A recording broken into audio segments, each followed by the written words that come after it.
Hi, I'm Julia, I'm Rachel, And I'm Kelly. and this is What You Should Read. the podcast where we should all over our books. And how is everyone doing today? Great. The enthusiasm is just... We've all had a bit of a rough start this morning, but it's getting better. I will say, as I was just saying before we started recording, I did find a new breakfast option that I think our listeners should know about. So if you saute onions and fresh tomatoes together, then put that in the omelet with cheddar cheese. It's so good. Sounds delicious. Yeah.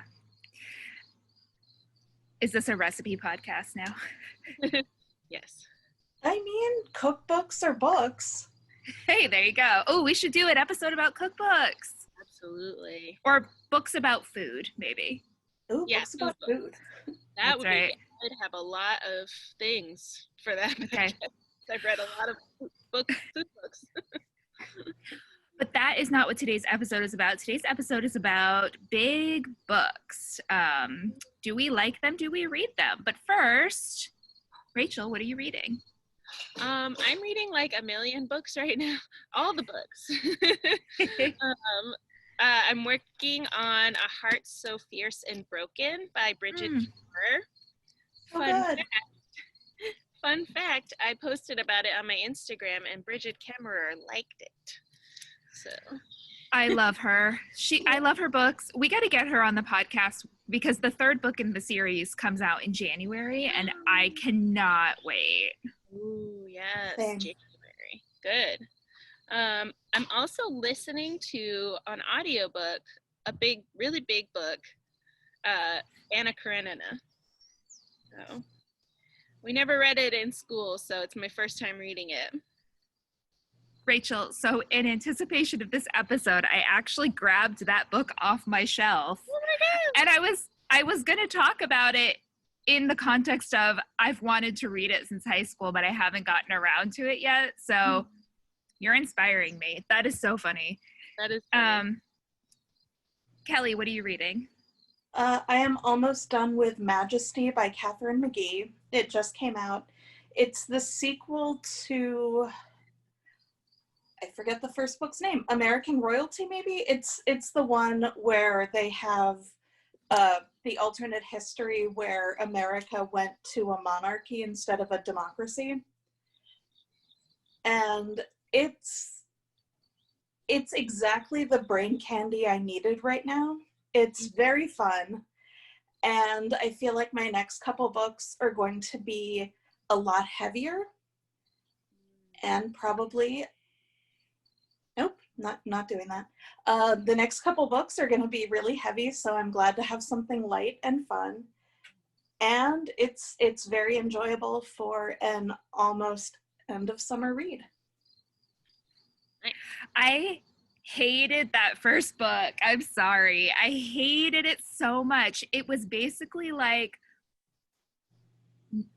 America's all white people now. It was so weird. It was so weird. I didn't understand it. And it's like for America to become a monarchy, it made no sense. I'm interested to know what she's done with the sequel. Does she like address America's actual history at all, or does she just pretend like? Well, it's funny you say that. Okay. We learn that there was slavery. Okay. It was abolished. And apparently a lot of the Black families had their own like monarchy. Oh. Yes. Except then when they re-merged with the white monarchy, they all became like lesser royal or nobles, I guess, because it's definitely not like that. They were all like maybe much less, and it's super interesting, and I really wish we had gotten more than a couple of throwaway sentences about it, because I really think it could have been a much better book. And while I'm spoiling things, So the first book was all like love triangles and passion. And now in this book, no one is with who they wanted to be with in the first book. Everybody is completely over it. And I'm like, so what is happening? What even was the point of all that drama in the first book if, you know, Beatrice doesn't want Connor? Yeah, that was the whole central relationship. Okay, I mean, what I did like about the first book was the drama and the love triangles. Like, that was all fine and good. It was just such a weird premise, and it made me feel like, ugh. But it does sound like she probably got a lot of pushback on that, and that felt like she had to wedge that backstory in. But it doesn't. I don't know. Yeah. Well, it is brain candy, you're right. So I'm glad you're having fun. Okay. I am reading 2 books.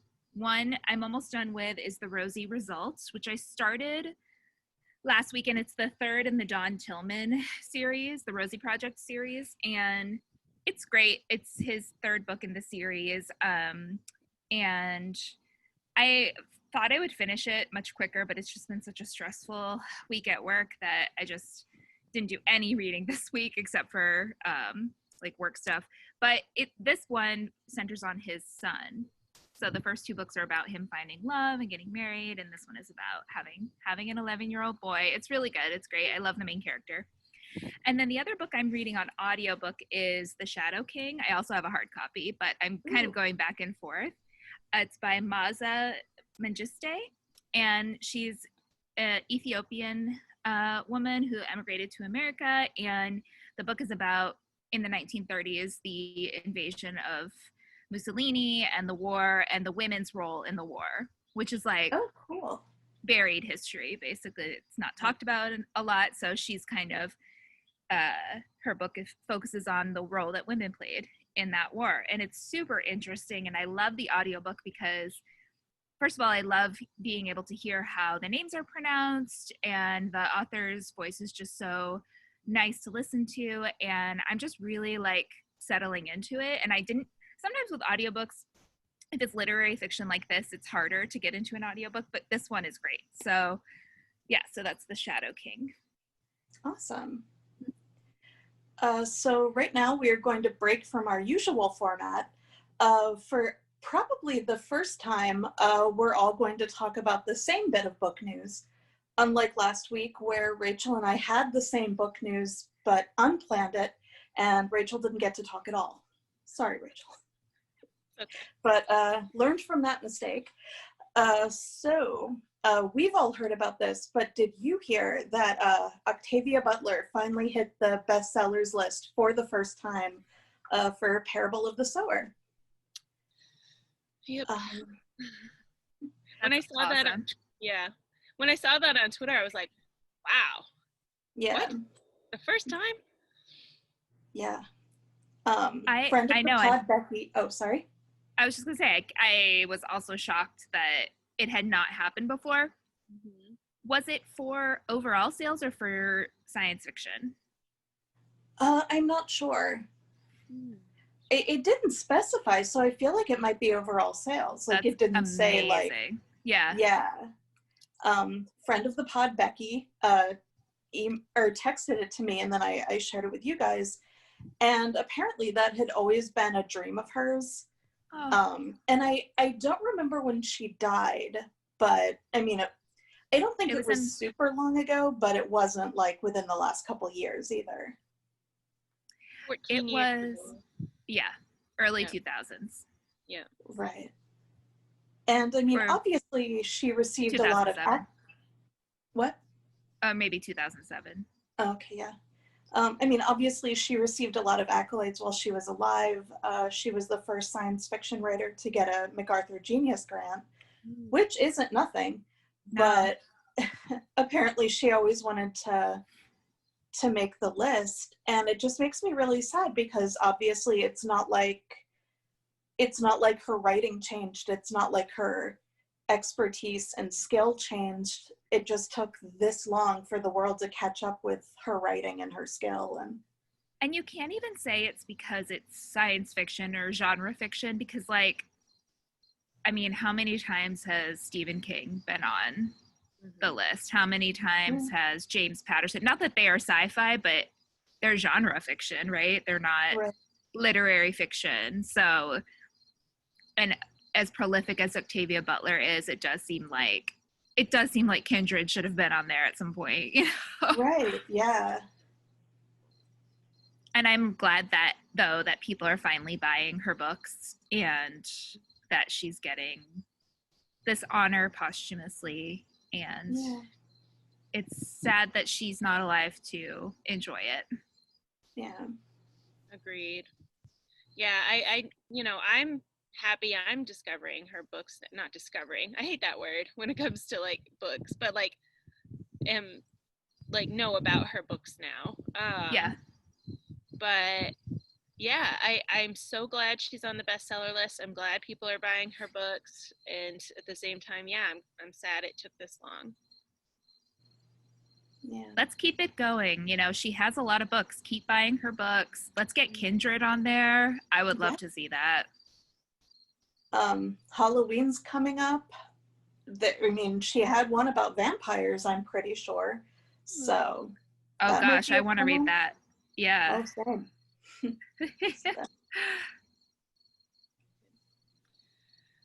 All right, so right now we're going to do recent acquisitions. So, Julia, do you want to go first? What have you recently acquired for your library? So my book of the month box came in a respectful amount of time this month. It didn't take 11 to 12 days. So I got Anxious People by Frederick Bachman. And this is one that Rachel talked about in our fall preview episode. It's about, I guess, someone who like holds up a bank or something, and then it's just about all the anxious people and their stories that he's holding hostage. Oh, you got it too. I did. Yeah, so Rachel and I both got this in our book of the month box. So I loved A Man Called Ove, and I'm excited to read this one too. And then I didn't get Transcendent Kingdom in my box because I ordered it from my local independent bookstore, and I haven't picked it up yet, but that technically is a recent acquisition, the new Yad Yassi. But then it's my birthday month, so book of the month gives you a free book, a free add-on for your birthday. Once you hit a certain status, once you've given them enough of your money. So I don't know why I got this one. So I got A Rogue of One's Own.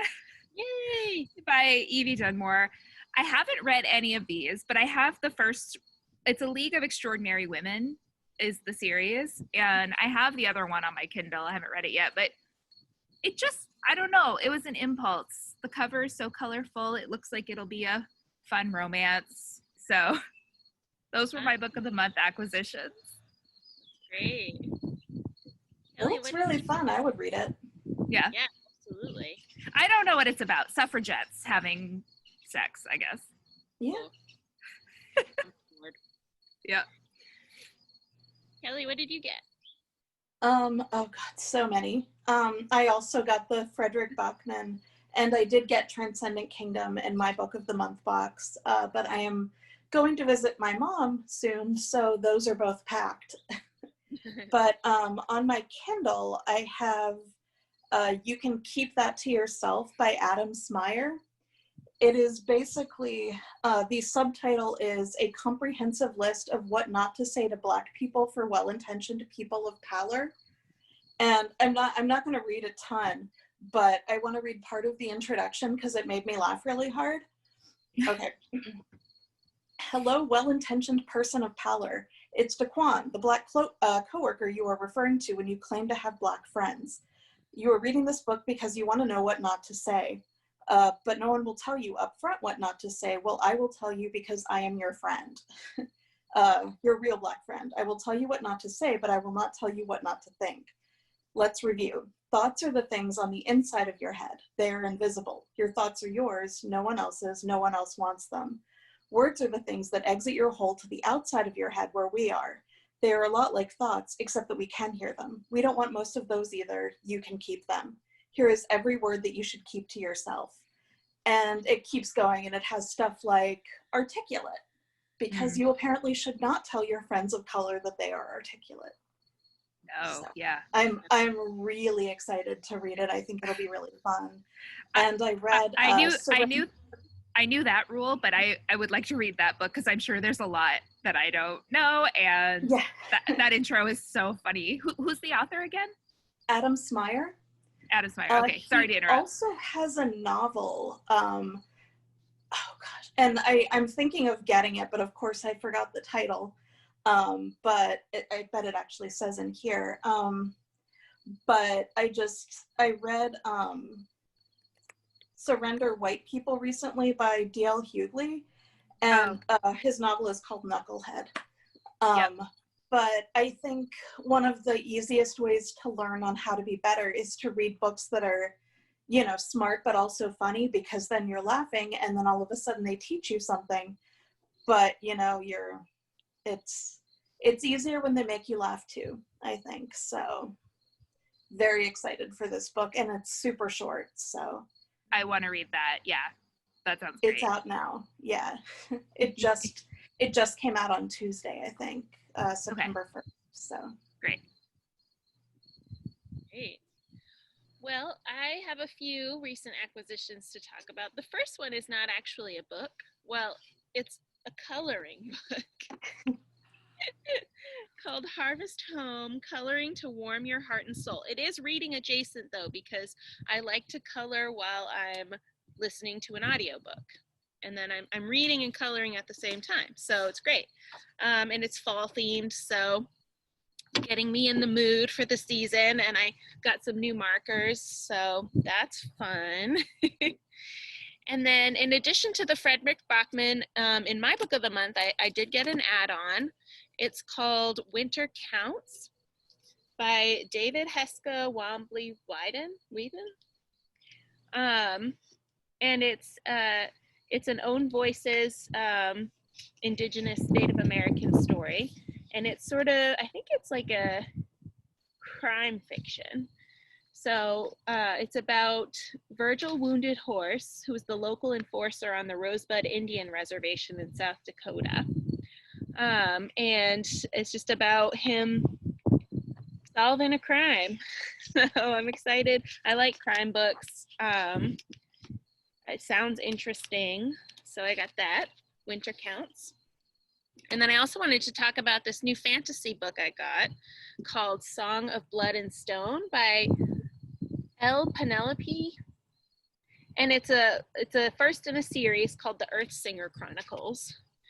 And it's about these two kingdoms, Elsira and Lagrimar, and they're separated by like a magical veil. But that veil is kind of starting to fail, and the rulers are, you know, figuring out how to try to seize power and all that stuff. It looks great. And it's like the main character, her name is Jasminda, and she just wants to live quietly on her farm, but you know, I think it's sort of maybe a chosen one type thing, I'm not sure. But yeah, it looks really great. Oh, speaking of chosen one, did you see that Witch Weekly podcast, Witch Please podcast is back? Yes, I listened to that episode. Okay, yeah, they had their first episode. This is a Harry Potter podcast they look at Harry Potter from a critical feminist perspective. And the first episode is about Harry Potter as the chosen one and chosen one stories in general. It's very interesting. And they definitely do go into, is it okay to still talk about Harry Potter? And I really liked their discussion around that too. So I highly recommend Witch Please. But those books sound great. Okay, so we are going to take a quick break, and when we come back, we're going to talk about big books.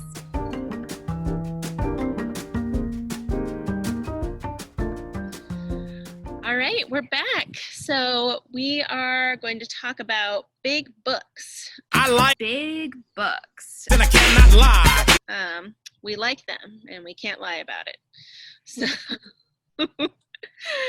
so my first the first thing I want to talk about is what qualifies as a big book. Like, what makes a book bigger than what you would consider an average sized book? So Kelly, I know you have some thoughts on this. Yes. And it's funny because my thoughts have actually, I think, kind of evolved. Before I started blogging about books, so probably like 10-ish years ago, I thought that a big book was, we'll say 600 pages or more, like anything under 600, normal or short, I guess, depending. Now I would say that 400 pages or more is a big book, because I think 350 pages is about normal, right? 350 to 375. But even I feel like a lot of most books that I get now are around 300 pages. That seems to be the trend. Is 300 is pretty standard. But yeah, 300 to 400 to me is pretty standard. Yeah, it's a normal, reasonable length. Although Julia and I are in a book club together in real life, and one of our friends who is also in it, I think we could get him to read just about anything if it was like 275 pages or less. Oh yeah. Yeah. That's always the selling point. It's under 300 pages. Yeah. I slightly disagree, Kelly. I think if for a book to really be a big book, it should be around 500 or 600 pages. It should be roughly the equivalent of 2 average size books. Because I think that if you're going to spend the time, I don't know, for me, it's all about like the sunk cost fallacy, like the time I'm going to spend reading a big book. I could have read 2 or 3 average size books in that time. And for some reason, I'm very focused on my Goodreads number, like meeting my reading goal. I've already met my reading goal this year because, you know, coronavirus and quarantine, I've had a lot more time to read. So now I'm thinking maybe I should stop just trying to read as many books as possible and go back to some of these big books that are like 600-700 pages that I've been wanting to read, but I never do because it's like, well, why would I spend 3 weeks reading this when I could read 3 books in that time? Right. But I think it also is important to say that not every length is the same. I don't have it with me. It's across the room, but Children of Blood and Bone, that's a pretty big one, right? Like 600-ish pages, I think. And I felt like that went so fast. And Grown Ups by Marian Keyes, which I got for my birthday from a very wonderful friend. That was, yes, it was still you. You're so needy. You can't just hold it in your heart and know that I'm. Well, our listeners might not know. They'd be like, who is it? Yeah. Yeah, but now you have to buy everybody presents and be thoughtful for everybody. You're welcome. Yeah, no, I agree. Grown Ups is like 600 or 700 pages, right? It's really big, but it's the type. The font is probably bigger size. It's not like scrunched in the way like Anna Karenina probably is way more words, but maybe the same number of pages.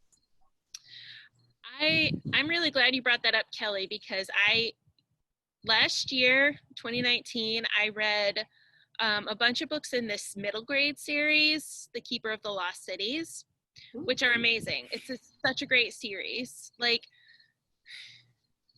I don't want to get off too much of a tangent, but I have to describe it. So it's about this girl, Sophie, and she finds out that she's not a human, she's an elf, and she gets brought into this magical world. And the first 2 books follow sort of the Harry Potter, format of magic school and danger at the end. But then starting with the 3rd book, it's like just danger all the time. It's amazing. And it's just like adventure after adventure. And she and her friends are just like saving the world every other page. It's amazing. And I love it. And sometimes I feel like she's a little bit too perfect of a protagonist in terms of like, she's so powerful and amazing. But she does go through things too. Like, she has flaws and she's growing up on the page. And that's cool to see. Those books are like 800 pages each. But I read them in the same amount of time I read like an average size adult book, because it's bigger font and wider spaces and probably wider margins. I don't know.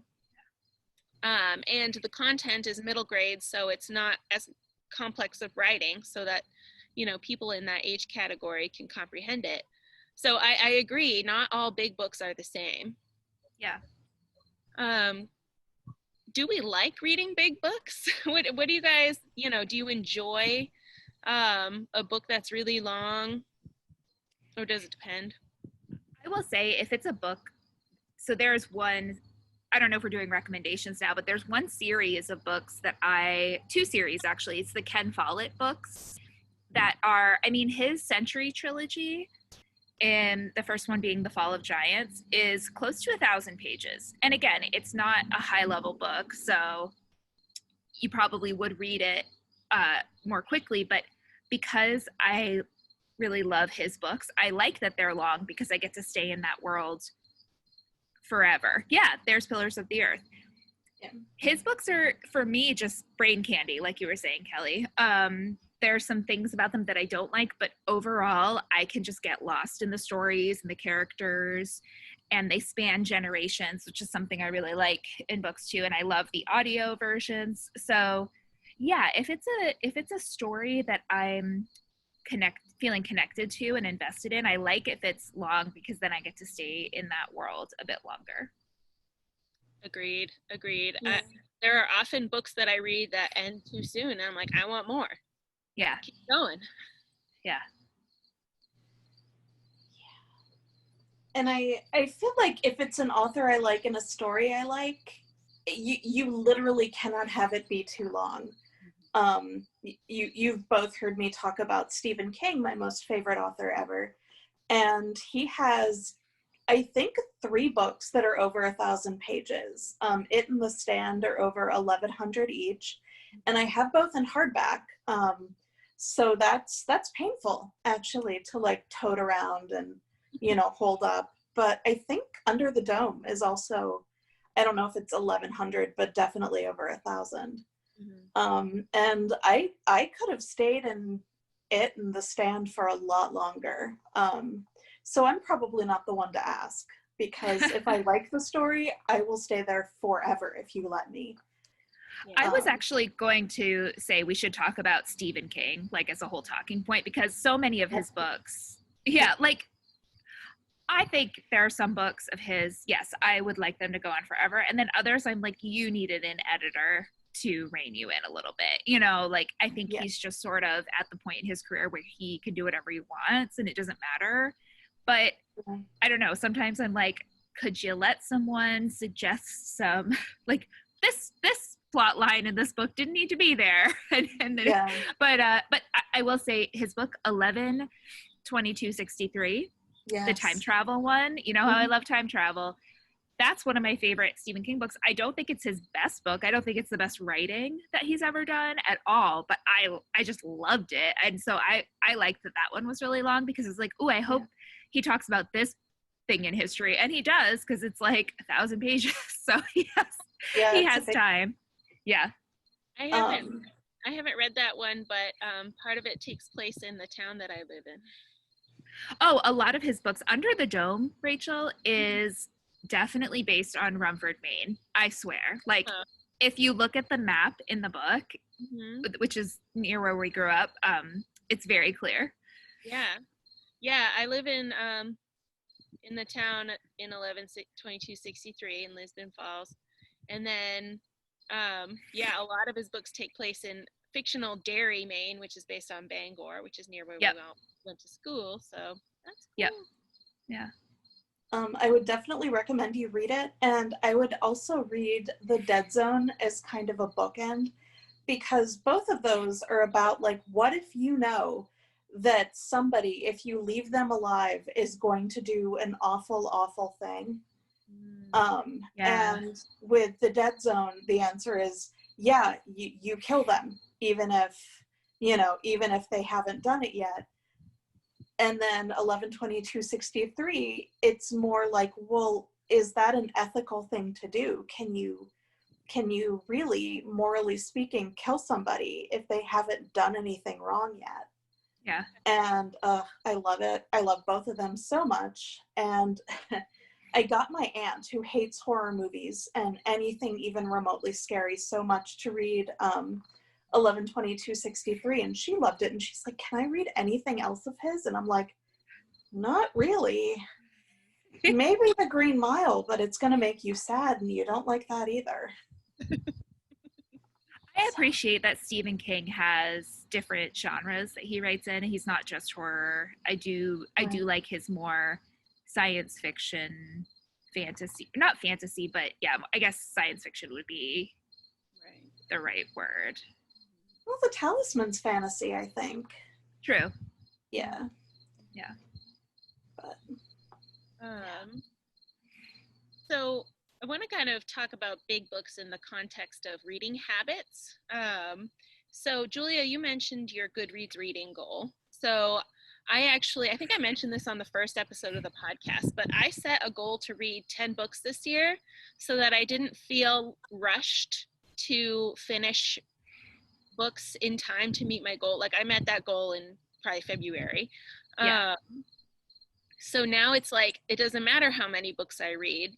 So, a big book that might take me twice or 3 times as long as a normal book to read, it doesn't like give me that kind of stress anymore. Yeah.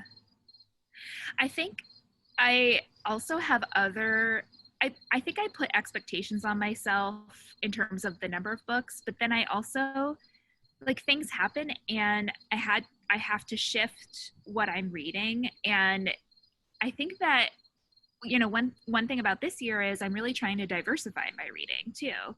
So I almost feel like, well, if I'm going to choose to read this big book, that's been on my shelf for a long time, then I'm not able to get to a lot of these books by more diverse authors that I really want to make sure I'm reading, because it's important to read from a variety of perspectives. So it's kind of like I'm balancing these different rules that I have, not rules, but like goals, I guess is the right word, that I have in my head. And then there are times where I'm just like, you know what? I just want to read something that I want to read. So yeah, I think that I've already smashed my Goodreads goal. Like I said, I put it as 40 this year, which is low for me, but I knew I would meet it and not stress myself out, but I hit it in June. So now I'm like, well, do I want to set a higher goal? Do I want to try to read more big books? Reading should be fun. Reading is fun, but I also like having certain goals that I set for myself. It makes me feel productive. It's very Christy of me, I guess. That was a very rambly answer. No, it's fun though. Yeah. Yeah.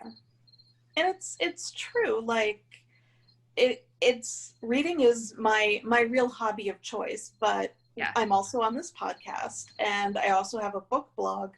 So also, if I'm not reading, I'm also not really living up to my responsibilities. And so this year has been an actual nightmare because I'm really not reading like I normally do. I've also made the decision to not do Goodreads goals. I didn't this year. I don't think I did last year either, because then it becomes, am I ahead? Am I behind? How much will I have to read to catch up? Is it really cheating to just do nothing but graphic novels for 2 weeks so that I can meet this goal? Because they are books, but they're also maybe not things I would have read otherwise. That's this whole thing. It is exhausting in my head. I hear you.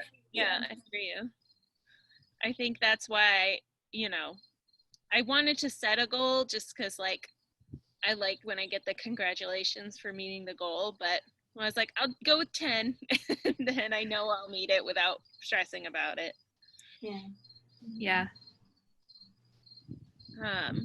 One book habit that helps me with reading big books. Well, I have a couple more to bring up. So, reading audiobooks. So, like I was saying earlier, I'm reading Anna Karenina on audiobook, and it's like a 40-hour book almost.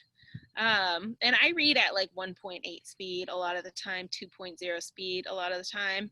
So it's really more of a 20-hour book, which is still a long time to be listening to the same book. So, but for me, sometimes it just helps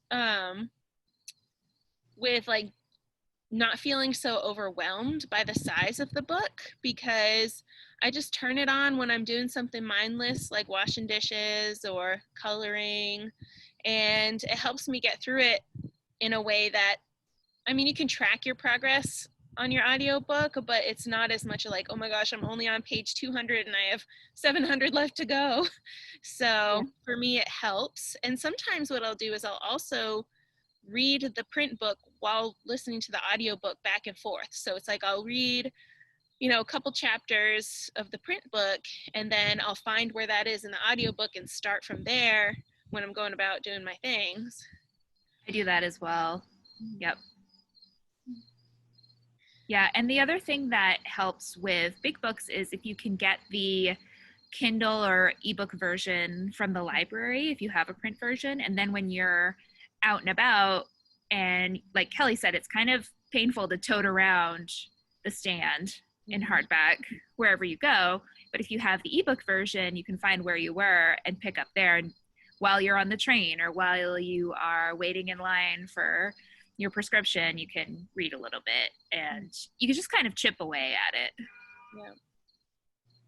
Because I feel like sometimes people feel like they have, if they're going to read a book, they have to sit down for an hour and read. And it's like, you can do it in 20-minute increments. You know, if you have 20 minutes, read a little bit of your book. And that's kind of how I am able to read a little bit more. Mm-hmm. This is a little off topic, but when I was a couple Christmases ago, when I was reading One Day in December for the first time, I had to wait a little while for my prescription at the pharmacy. So I'm sitting there, I'm like, oh, I have the book in my bag. So I pull it out and I'm reading it. And I start sobbing in the middle of the pharmacy because I get to a really sad part. And I'm like, oh no, why did I do this to myself? Everyone's like, did she get really bad news? And she's here to... Look. To piggyback off of that. Oh, sorry. I was just gonna say, I've also been caught sobbing, like on the train reading a book or something. It's like, oh God, I'm so embarrassed. I read Promise Me Dad by Joe Biden, and I was on the light rail, and it's obviously political. He was the vice president, but it was more about his relationship with his son who died of cancer. And so like I'm reaching the point where his son is dying and I am just like ugly crying on the light rail. And I'm just like, I'm fine. It's just this book. So, yeah. Yep. Also, and this is something that Kelly, you the other day was like, so, you know, give me a hard time about, you know, in a joking way, but reading multiple books at a time for me can help break up a big book. So it's like I could read, you know, a third of it and then switch to a different book and then come back to it, just kind of break it up into its own little bit volumes, if you will. Yeah.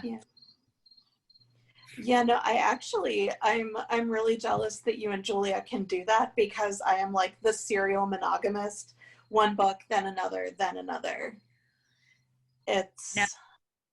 You know, that's probably good though, because sometimes I will start a new book before finishing the other one, and then I just will never finish the other one. Yeah. I have a really bad habit of abandoning books, and it's not because I don't want to finish them. It's just because I get distracted by this other book, and then I forget, and then I have to kind of start over sometimes if I've left it too long. So, yeah. That's a good point. Anyone have any other thoughts before we get into some recommendations? I feel like I've already recommended my big ones, but I have a couple more. Okay. I have a few too, besides the one I already talked about, the series. I think the author is Shannon Messenger of Keeper of the Lost Cities. Like, seriously, I think you guys would both love those books. They're so great. Okay. But for again, adult big books, I have a recommendation. So The Name of the Wind by Patrick Rothfuss. Have either of you read this? No. It's good. My friend Barbie loves it. Yeah, it's really good. It's basically you have this guy who sort of runs this pub telling this tale, and it's actually about himself, but the listeners don't know that, the people he's telling the tale to. And he's just going through his life story from when he was a kid, growing up in this like traveling theater show, and then like learning magic from this alchemist, and then he goes to like a magic school, which is sort of like a university because he's in his young adulthood now. And then I think between there he's like, at one point he's like living on the streets in this big city trying to survive. I just lost something off the rail of the porch. Oops. Anyway, so it's really, really interesting. And it is, well, the mass market paperback is about 700 pages. Okay. It's a pretty big book, but I felt like, I think it took me maybe 2 weeks to read. You know, the font is very small because it's mass market paperback and squished, the words are squished together, but also it's definitely like a high fantasy type of writing style. So it's a little bit slower of a read, but so worth it. Really, really good. Cool. That book is always on the like 10 fantasy books you have to read Yeah. list. Yeah, you would definitely really like it, Julia. It's your, I feel like it's your kind of thing. Okay. I would like to recommend this book, The Historian by Elizabeth Kostova. Yes. I read it a long time ago, but it's about vampires. It's about a girl, and I think her dad dies, and she has to like figure out this mystery that he was trying to solve, and it deals with Vlad the Impaler. So it's I don't remember a lot of the details about it, but I remember really loving it. And it is about 630 pages. So it's over that 600 page mark. But yeah, it's a great book. So The Historian by Elizabeth Kostova. Definite cosign on that one. I love that book. Yeah. And I also remember really liking it, but I don't remember anything beyond vampires, and I liked it. So I know. There are a lot of books that I loved that I don't remember a lot of details about. I need to start keeping a journal of my 5-star reads, because there's a reason I loved that book. And I mean, maybe I'll just read it again. Yeah. Rereads. Yep. Yeah. Kelly, do you want to recommend a big book, or you don't have to? But I really liked The Stand by Stephen King, but I don't know how I feel about recommending it in a pandemic. And also, like, fun fact, I have read, we'll say, the first 100 or so pages probably like 20 times, but every time I read this book, I get sick. It freaks me out because it's, you know, about a flu essentially that murders you because it kills everybody pretty much. And then I would get sick and I would stop reading, and I've only read the full book one time. Wow. Because every other time I got sick, and I actually got sick that time too, but I was like, you're gonna keep going. And it's really good, but very long, and I get sick literally every time. Wow. So get some tissues, I guess, because you might get sick too, and go to town because it's super, super fun. I definitely want to read that. I've never have, but I want to. I also want to recommend, this also kind of is a callback to episode 1 of the podcast, but The Gilded Hour by Sarah Donati. It's just there's so many moving parts in this book. It's a courtroom drama, but also a murder mystery, but also a romance, and also it's historical fiction, and it follows 2 women who are cousins. One of them is a free woman of color. It's set in the 1880s, so she's the daughter of free people of color, because I think she was born during the Civil War or just after it, after the emancipation of the slaves. And her cousin, who is a white woman, and they live in New York City, and they are physicians. Ooh. And it is so interesting. And it's just a lot of fun historical context. and it just, you know, you get lost in it. You get lost in the world. I have the sequel on my Kindle and I haven't started it yet, but it definitely is something. Oh, that sounds so good. I do need to read that. You've recommended it to me. Mhm. The Yeah. Waverly Place is the name of the series. Yes. Yeah. Oh, I it has a actually 4. bought that book. Oh, sorry. It has a high rating on Goodreads, I was just saying.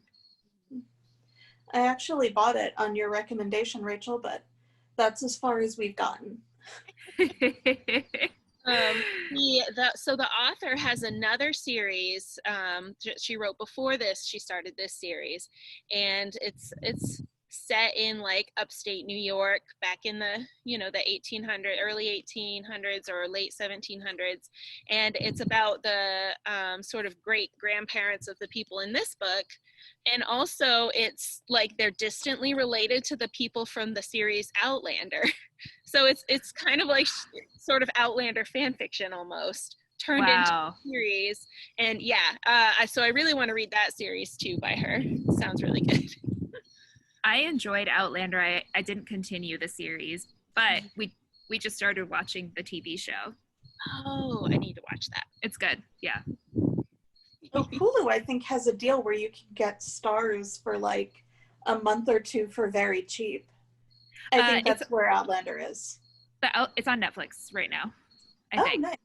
Yeah, the first season. I think it's not the new ones, the new episodes. Yeah. I really want to, if we're talking about books we want to read, The Gilded Hour for sure, but okay, yeah. I borrowed this book from Kim Bowers, who was on our Babysitters Club episode 5, and I really need to read it. It's Jonathan Strange and Mr. Norrell. Rachel, I know you. I have to read this. Oh my God. It's been sitting on my shelf, and every time I look at it, I'm like, I know I'm going to love it. I started it and I was like, oh, this is great. It's about magicians in early 1800s England, but it's not a lot about magic. It's just like, what if these guys could do magic? a little bit, but really, it's just, it's got footnotes. It's so nerdy and funny, and I love it. It definitely, I've started it. That's one of the other books that I'm reading right now. I just didn't mention it earlier, but I started it. I have it on Kindle, and it's so, it's very quirky. It's sort of got a Neil Gaiman type of vibe to it, in terms of like the silly characters. Definitely reminded me of Good Omens when I was reading it. So I'm excited to get farther into that one. And I definitely want to read Pillars of the Earth by Ken Follett. I have this beautiful paperback edition that's like, it's gorgeous, and I know you loved it, Julia, so I know I will. So I just need to start getting into it. Yeah, the series is great. The only thing about that series is just like trigger warning for violence and sexual assault.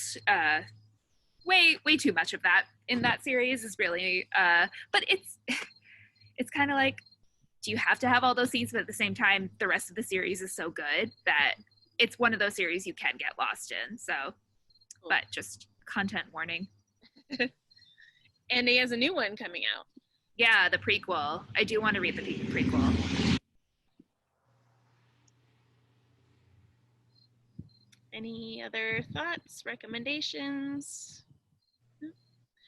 All right, well, thanks for a great discussion, Julia and Kelly. That's our show. Be sure to follow us on social media. We're on Instagram and Twitter as WYSR_podcast. You can email us at whatyoushouldreadpodcast@gmail.com, and find us on Goodreads at What You Should Read Podcast. And look us up. And now you know what you should read. You're welcome. I like big books. Then I cannot lie.